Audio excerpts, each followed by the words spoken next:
Buenos días amigos de Vatican News. Este día tenemos en nuestros estudios a Monseñor Carlos Castillo, arzobispo de Lima, Perú. Bienvenido, Monseñor Castillo, a nuestros estudios. Gracias por su presencia. Muchas gracias, Manuel, por recibirme y por tener la alegría de participar en el esfuerzo de Vatican News y sobre todo, de Radio Vaticana en su conjunto, ¿no? Gracias. Quizá el tema que ahora interesa es qué está pasando en Perú. Ocurrieron elecciones el 11 de abril, luego la segunda vuelta se realizó el 6 de junio de este año.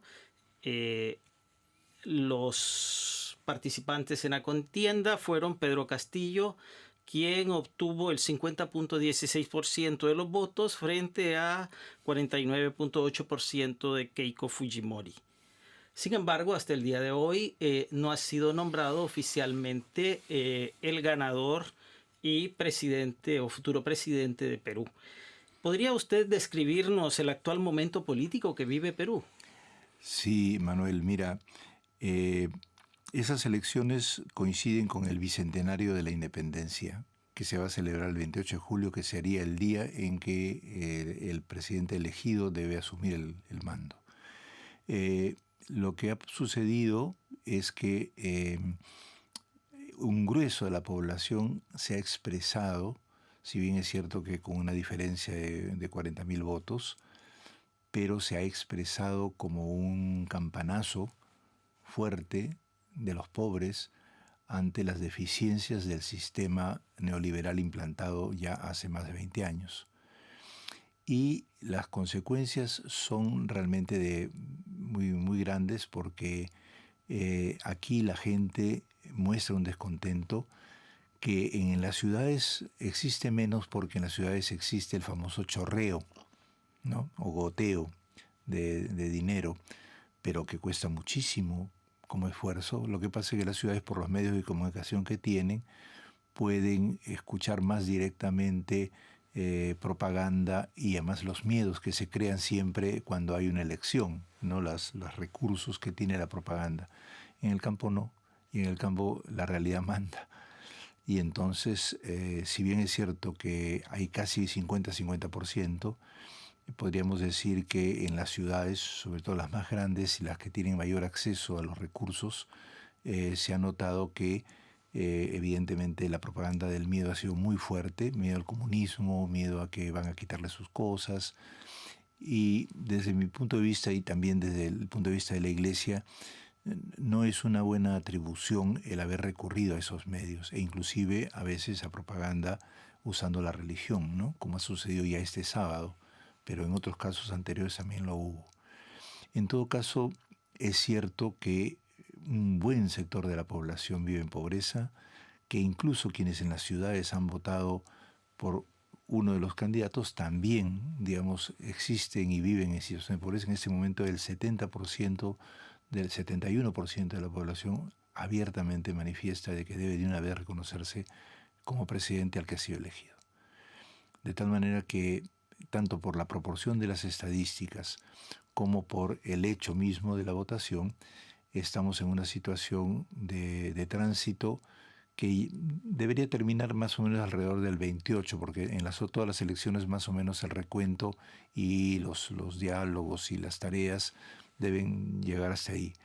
Lo que pasa es que en el último tiempo se ha descubierto que algunos connotados personajes que han estado metidos en corrupción han estado influyendo para que este retraso se haga más fuerte.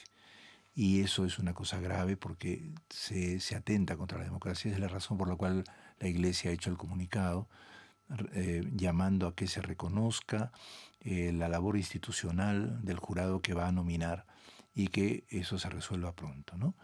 En ese sentido, la tarea no es evidentemente endosar a ningún candidato, y la Iglesia evidentemente favorece el que se desarrolle simplemente el sistema en forma ordenada y positiva para la población, y a su vez, eso sí, procurar que haya encuentro entre los aspectos positivos de todos, de tal manera que inclusive quien reconoce su derrota y quien reconoce su triunfo recoge lo interesante que puede su programa o las ideas que tiene no haber comprendido. ¿Cómo entender lo que está pasando en el contexto latinoamericano? ¿Perú de alguna Así manera es. refleja algo de lo que pasa en América Latina? Así es, así es. Digamos, no con el grado de reacción que ha habido en todas partes. Chile se levantó y bueno, consiguió con el levantamiento, que pues, fue muy violento, pero incisivo en la Constitución, la nueva Constitución. En Colombia ha sido distinto porque es una situación todavía inacabada. Eh, y así en todas partes de América Latina hay movimiento, es decir, hay un clamor popular real.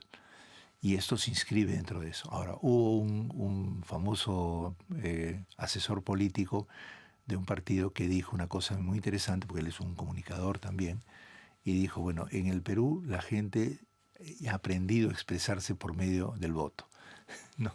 Y eso es importante, pues estamos al interior de un movimiento de renovación que está viniendo de la gente sencilla. El Papa habla de que pueblo no puede ser destruido como una categoría usada para el populismo. Pueblo es una categoría integradora de la democracia y se destruye la idea de pueblo como unidad de proyecto, como búsquedas comunitarias, como tendencias, megatendencias que todos esperamos. Eso se plasma luego, ¿no?, en cambiar la democracia y anchar la democracia. El gran problema es que la democracia no puede solamente votar, tiene que ser participar, ¿no? Y de hecho el Santo Padre nos ayuda mucho en eso para comprender que América Latina está en una ebullición que recuerda los momentos antiguos del nacimiento de la Iglesia al servicio de los pobres, ¿no?, de los años 60, y que hoy día se vuelve a renovar y que tenemos que tener una iglesia capaz de seguir esos acontecimientos porque ahí está en el corazón escondido el Señor ayudándonos y llamándonos, interpelándonos, ¿no? Sí. ¿Qué está deteniendo la proclamación oficial del nuevo presidente? ¿Cuáles son los obstáculos que hay Sí, que vencer? mira, en realidad es simplemente, debe ser declarado presidente electo, pero, por ejemplo, de los 4 miembros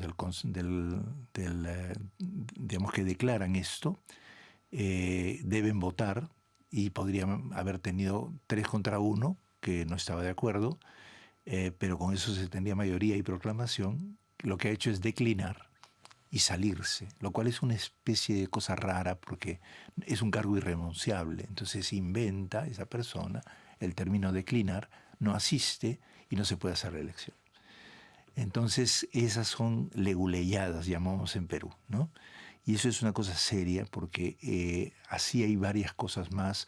Se ha descubierto 17 llamadas de un personaje que para la historia del Perú es sumamente duro, que hemos tenido su presencia como personaje de la antigua data de manipulaciones. Ha habido movimientos como para insinuar que es necesario un golpe de Estado, cosas que son muy serias, pero que nos hacen recapacitar a pensar de que la democracia se fortalece con la fidelidad a los acuerdos tenidos, ¿no? Quizá una última cosa. La Iglesia, la Conferencia Episcopal Peruana publicó un comunicado donde llama a preservar la democracia. En este contexto particular que vive Perú en este momento, ¿qué significa preservar la democracia para ustedes? Bueno, en primer lugar, en el comunicado se tiene muy claro que el punto esencial está en el respeto por, digamos, las decisiones tomadas por el poder electoral, sin intervención de ningún otro poder. Y en ese sentido está claro que apunta a eso, a que, digamos, la situación se calme porque hay que respetar lo que está establecido, nos guste o no nos guste. Una vez que se hace eso, hay que ver, evidentemente, también cómo dentro del contexto que viene se va a tener que trabajar para mejorar las propuestas, porque ninguno ha sido perfecto y además todos han sido muy mediocres como candidatos. Sin embargo, hay eso que te explicaba antes, de un sentir popular que necesita ser reconocido y modificar la actitud de élite que ha habido en un sector que es el que ha creado los miedos y que necesita darse cuenta de que tiene que abrir los ojos y abrir el corazón también, y el puño también. En ese sentido, el comunicado ha sido positivo.